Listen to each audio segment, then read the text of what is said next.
श्री बालाजी घाट पर 111 वर्षीय संत बेरा बाबा का आगमन, भक्तों ने की सेवा भंडारे का हुआ आयोजन। श्री बालाजी घाट पर परमहंस तपस्वी संत बेरा बाबा का दिव्य आगमन हुआ। लगभग 111 वर्ष की आयु में भी तेजस्वी और संत जीवन के प्रतीक बेरा बाबा ने अपने गुरु श्री श्री 1008 श्री महंत अयोध्यादास जी महाराज तपोवन आश्रम वृंदावन की चरण वंदना में अपना संपूर्ण जीवन अर्पित किया है। बेरा बाबा ने 11 नंबर फाटक वृंदावन तपोवन आश्रम में 90 वर्षों तक निरंतर गौ सेवा, संत सेवा और गुरु निष्ठा तपस्या में जीवन व्यतीत किया। वे महंत अयोध्यादास जी महाराज के कृपा पात्र एवं श्री बालाजी घाट के महंत बाबा रामदास जी के गुरु हैं। मंगलवार शाम 5 बजे संबंधित जानकारी भी दी गई। कौन आए आपके? मेरा नाम बाबा रामदास उर्फ आलोक बाबा आज हमारे सहारनपुर में पधारे हैं। श्री बेरे बाबा यह 111 साल के संत हैं जिन्होंने आजीवन अपने गुरु के चरणों में सेवा कर तपस्या करी और आज वो हमारे सहारनपुर में पधारे हैं। हमारे सहारनपुर का सौभाग्य है। प्रेमानंद जी के समय से पहले से ये वहाँ वृंदावन में तपस्या कर रहे थे और अब कुछ हेल्थ इश्यूज़ की वजह से हम इनको अपने पास ले आए हैं और अब ये कुछ दिन तक यहीं रहेंगे। वृंदावन में ठाकुर जी के बहुत बड़े तपस्वी माने जाते हैं, मतलब वहाँ तपस्वी, इनसे बड़ा तपस्वी कोई वृंदावन में है नहीं। ठीक, जय हो श्री राम। सहारनपुर के doctor Bhimrao Ambedkar sports stadium में अंडर 11 बैडमिंटन प्रतियोगिता का शानदार आगाज। Doctor Bhimrao Ambedkar sports stadium में राज्य स्तरीय अंडर 11 बैडमिंटन प्रतियोगिता का आगाज हुआ है। प्रतियोगिता का उद्घाटन उत्तर प्रदेश ओलंपिक संघ के उपाध्यक्ष, जिला ओलंपिक संघ के अध्यक्ष, पूर्व मंत्री संजय गर्ग ने किया। संजय गर्ग ने मंगलवार दोपहर 3:30 बजे कहा कि इन छोटे खिलाड़ियों के उत्साह और हुनर से आने वाले समय में देश का नाम रोशन होगा।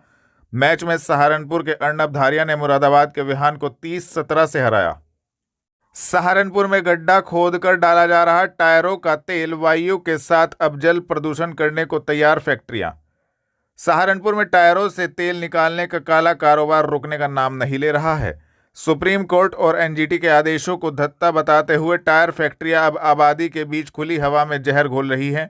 हैरानी की बात तो यह है कि इन फैक्ट्रियों में पहले भी कई बार धमाके हो चुके हैं, मजदूरों की मौतें हो चुकी हैं, लेकिन प्रशासन, पुलिस प्रशासन और प्रदूषण नियंत्रण विभाग केवल जांच की औपचारिकता निभाकर चुप्पी साध लेते हैं।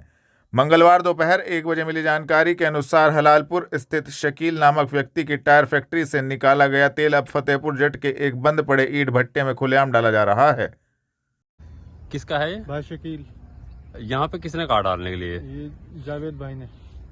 ये जावेद भाई कौन है? ये जमीन के मालिक हैं। अच्छा, जमीन के मालिक हैं। ये जो गड्ढा है कितने फुट का गड्ढा है? ये ऐसा है तकरीबन 6 फीट 6.5 फीट का। कितनी गाड़ी डाल चुके हैं आप अभी तक? यहाँ इसमें 2 गाड़ी आई हुई हैं, एक भरी खड़ी है। अच्छा, एक वहाँ पे फैक्ट्री पे? नहीं ये अच्छा, ये वाली, इसको भी यहीं डालोगे? जी, इसको यहीं डालने आए थे। ये है कि यहाँ पे डालने के लिए किसने कहा था आपको? जी, हमारे ठेकेदार हैं शकील भाई, उन्होंने कहा था। वो जावेद भाई से कांटेक्ट किए थे, उनकी जिनकी जमीन है। अच्छा जी, उनसे तो उन्होंने कहा तो तब यहाँ पे डाल दिया। थाना AHT एवं चाइल्ड हेल्पलाइन टीम ने भिक्षावृत्ति में संलिप्त नाबालिग बच्चों का किया रेस्क्यू। अपर पुलिस महानिदेशक महिला एवं बाल सुरक्षा संगठन के आदेश अनुसार बाल भिक्षावृत्ति की रोकथाम, गुमशुदा बालक एवं बालिकाओं की तलाश हेतु चलाए जा रहे अभियान के क्रम में थाना AHT चाइल्ड हेल्पलाइन टीम के द्वारा 2 नाबालिग बालक एवं बालिका का मंगलवार शाम 5 बजे रेस्क्यू किया गया। रेस्क्यू करने वाली टीम में उप निरीक्षक उपेंद्र सिंह, महिला कांस्टेबल हिमांशु चौहान मौजूद रही।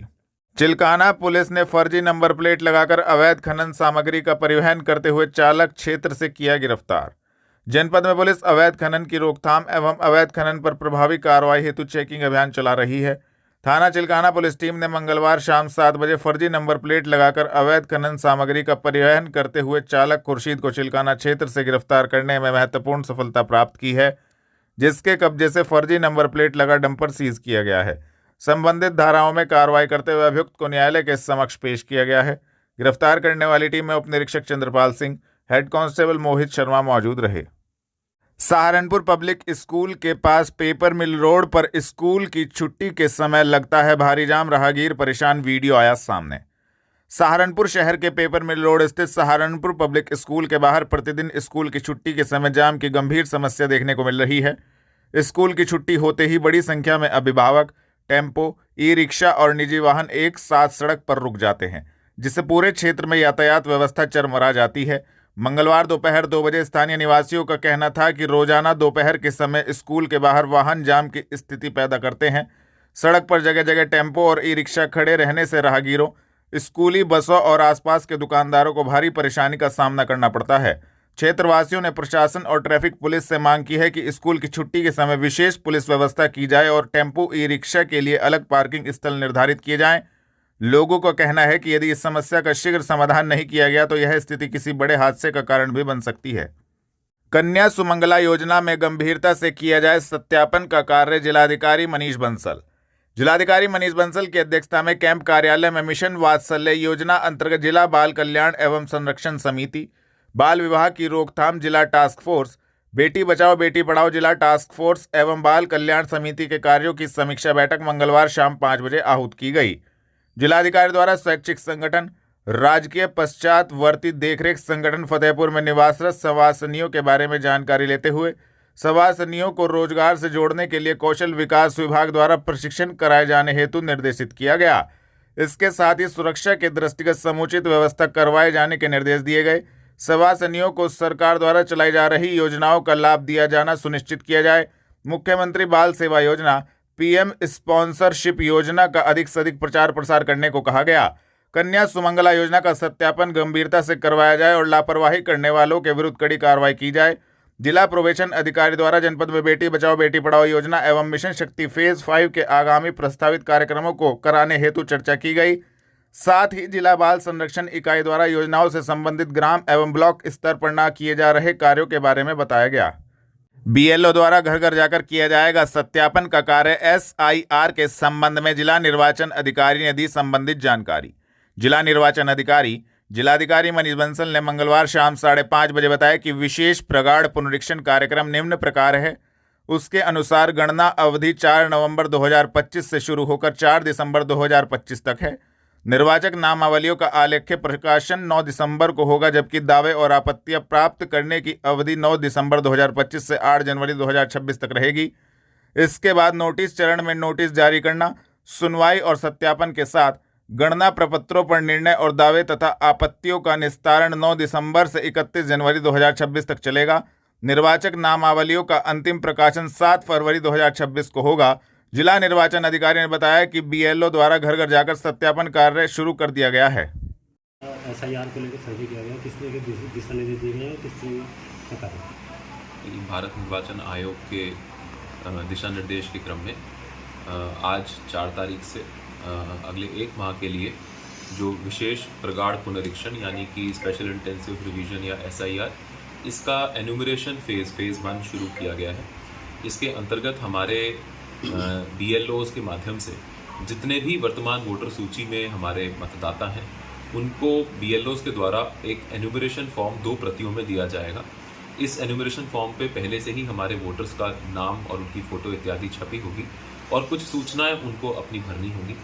इस फेज़ में किसी भी प्रकार का कोई डॉक्यूमेंट वोटर्स को नहीं देना है और ना ही बीएलओज़ को लेना है। और ये वोटर्स जब अपना फॉर्म भर के बीएलओज़ को दे देंगे तो बीएलओज़ उसको जमा कराएंगे, उसको ऑनलाइन अपनी ऐप के माध्यम से अपलोड करेंगे और उससे जो ड्राफ्ट रोल पब्लिकेशन होना है, उस ड्राफ्ट रोल पब्लिकेशन में ऐसे सभी लोग जिन्होंने अपना एन्यूमरेशन फॉर्म भरकर वापस किया है वो उनका नाम ड्राफ्ट वोटर सूची में आएगा। जिसके बाद हमारे जो ईआरओज़ हैं वो उन फॉर्म्स का सत्यापन करेंगे और यथावश्यक जो भी डॉक्यूमेंटेशन आवश्यक होगी उसके बाद सेकेंड फेज़ में कलेक्ट करेंगे।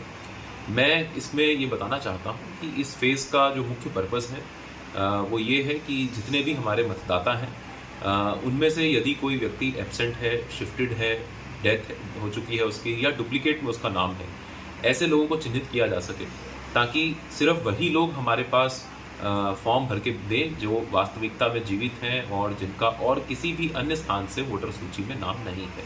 अगर किसी व्यक्ति का किन्हीं कारणों से 2 जगह वोटर सूची में नाम है भी तो उनसे यही अनुरोध है कि वो एक ही स्थान पर अपना फॉर्म भरे ताकि उनका दोबारा से डुप्लीकेशन ना हो। इसमें मैं ये भी बताना चाहता हूँ कि हमने इसमें बृहद स्तर पर हमारे BLOs, हमारे AEROs और EROs की ट्रेनिंग करी है और उनको निर्देश दिए हैं कि अपना काम बहुत ही ध्यानपूर्वक करें और बहुत ही मेहनत के साथ करें। इसमें अगर किसी भी व्यक्ति के द्वारा किसी प्रकार की कोई लापरवाही की जाती है तो RP एक्ट 1950 के अंतर्गत हमारे सरकारी जो कर्मचारी हैं, BLO हैं, उनको अगर किसी प्रकार की अगर उनकी कोई संलिप्तता किसी गलत कार्य में या गलत भूमिका पाई जाती है तो 2 साल की जेल का उसमें प्राविधान है। ये दंडनीय अपराध है। साथ ही साथ हमारे जो वोटर्स हैं जो अपना फॉर्म भर रहे हैं वो अगर किसी भी प्रकार की कोई गलत सूचना जानबूझकर भरते हैं या जो उनको डिक्लेरेशन देना है अपने फॉर्म्स में उसमें किसी भी प्रकार का कोई गलत डिक्लेरेशन भरते हैं तो ये भी एक दंडनीय अपराध RP एक्ट 1950 के अंतर्गत है और उसमें 1 साल तक की जेल का प्राविधान है। तो मैं ये चाहूँगा कि हमारे जो वोटर्स हैं वो भी इस पूरे अभियान में हमारा साथ दें। और मैं पुनः इसको दोहराना चाहूँगा कि इस फेज़ में जो प्रथम फेज़ ये चलेगा जो आज से शुरू हो रहा है 1 माह के लिए, इसमें सिर्फ फॉर्म्स को देकर भरे हुए फॉर्म्स कलेक्ट किए जाने का कार्य किया जाएगा BLOs के द्वारा और किसी भी प्रकार का कोई अन्य कोई सपोर्टिंग डॉक्यूमेंट हमारे वोटर्स को इस फेज़ के दौरान नहीं देना है। ठीक है सर।